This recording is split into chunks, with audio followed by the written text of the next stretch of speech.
Hey friends, here I am again. I'm still in my lovely, lovely hotel room in Park City. And, I'm up here for this conference on philanthropy. And really, I had no idea what this was going to be about. I had really no preconception. And because, if you saw my last post from like 2 days ago, because I was, for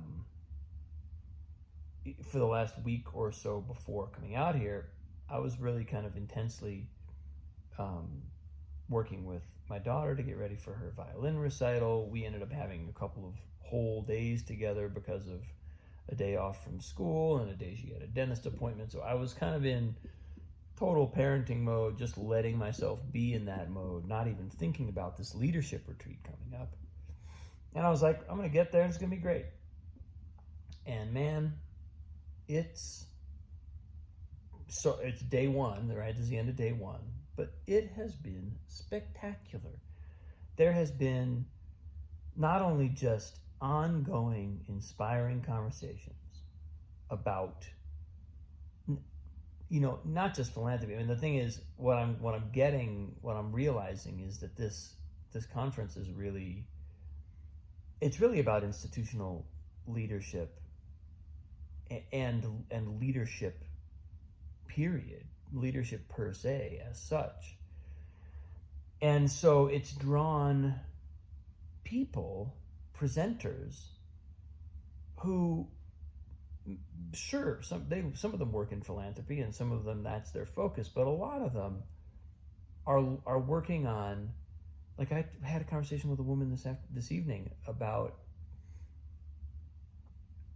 she works for a design school at Stanford, but what they design, I mean, in addition to doing, I think, actual, designing physical objects, physical spaces, they also design pedagogies, and she designs processes to help individuals and or groups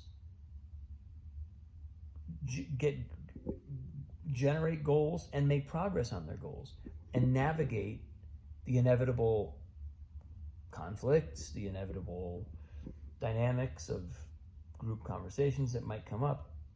It was fascinating.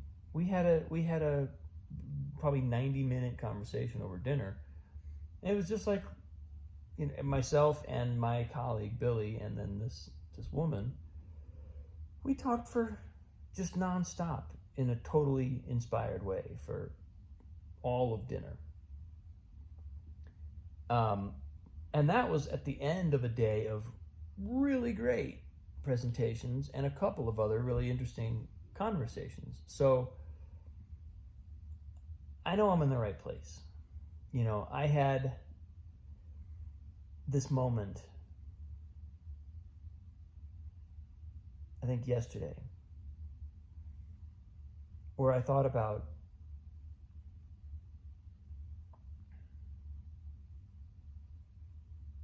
there's a part of me, and I've probably mentioned this a number of times, there's a part of me that, as an artist,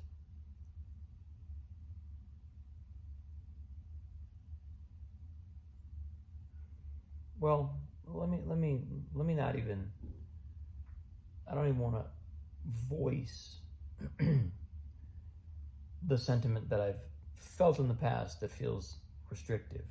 What I am feeling now is the sense that my art, the artist that I am, and what comes through me, whether it's at the piano, whether it's as a writer, as an actor, or as someone working in institutional leadership, it's all art, and it's all my art. And I show up at a thing like this, and one of the first presentation of the day, the opening 20-minute segment, was this guy talking about seasons of leadership, how leadership goes through seasons, institutions go through seasons. The 4 seasons: spring, summer, winter, spring, summer, fall, winter.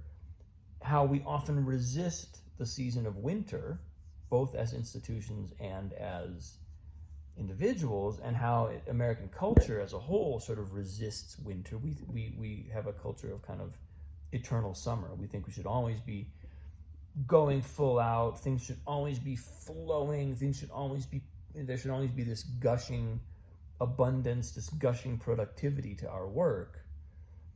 And that's not actually natural. That's not actually in sync with our deeper human rhythms. Reminded me a little bit of what Sadhguru talked about, because he talked about cycles of varying lengths all the way up to 12 years, and how human energy goes through these cycles. And if we can be attentive to that, then we can reap the fruits of each season. We can be where we are. We don't need to be in summer all the time. We certainly don't need to, because then they have this great phrase called the accidental winter, which is when you're pushing to be in summer constantly, and the only time you ever go into winter is when you get sick. Is burnout. Burning out is the only way to get to winter. And it's not natural, and it's not a healthy cycle at that point. It's, we're in resistance basically to the restorative, resting portion of the cycle. And there's all this research at this point to back up the fact that when leaders and or institutions do the work, do the consciousness building work of embracing winter, acknowledging it, embracing it, not resisting it, and doing the rest and restoration that they need, the institution has a corresponding spike in productivity and a spike in innovation that corresponds with the level of restoration that was done during the kind of winter cycle. So anyway, it was a fascinating presentation, and just really kind of also spoke to me a great deal. I was like, okay, like this gives me a sense of, well, how I might also look at my own journey, my own artistic journey, my own musical journey, right? That seasonal frame is applicable in any number of ways, and I think I felt really kind of deeply informed as an artist, and also by that presentation and the rest of the day, sort of liberated as an artist to bring what I have in a creative way to the table, in a conversation that may or may not be about an art piece, but that is at its core creative, and it is at its core an art. It is artistic. It's artistic work. There's no other way to put it. And so that's where I am today. It's been really cool to watch some of this stuff come online, and I've been talking for a while about a time of transformation for me, and these injuries that I've sustained, this injury in particular to my wrist, which of course I got some news about recently, that I have a torn ligament in my hand. Still kind of coping with that, but my sense that I'm in a time of transition, I've been calling it, really sort of was affirmed and clarified by the frame that was given to us today about seasons, because it was like, oh, well, yes, not only am I kind of in a form of winter in my in my life, in a way, in my professional life, and I think there, you know, there are many levels and layers to this, but there's one domain in which I feel like I'm in a winter, and I've kind of been in a winter for a while, and it, the notion that that's a portion of the cycle that is not to be resisted, but is actually to be celebrated and embraced, is helpful in dispelling that urgent need to be getting somewhere, doing something, producing something, to have something to show for what we're doing. There's a kind of like willingness to let that go, and thereby allow something new to happen. And I feel like even just this last day or so,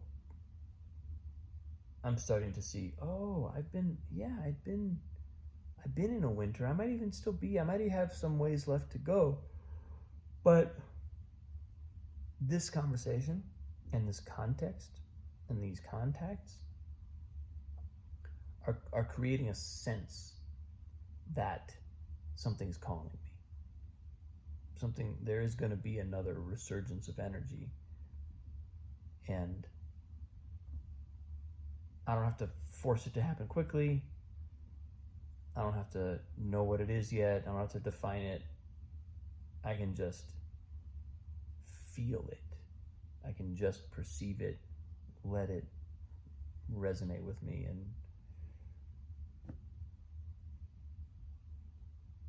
and receive it. So, curious where it takes me, but I'm really happy to be where I am.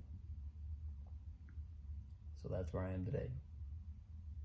Day one.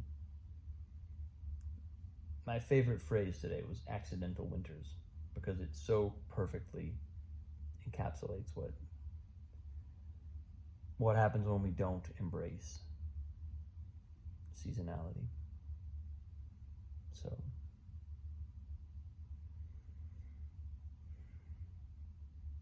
thanks for watching, folks. I appreciate you. Have a wonderful day.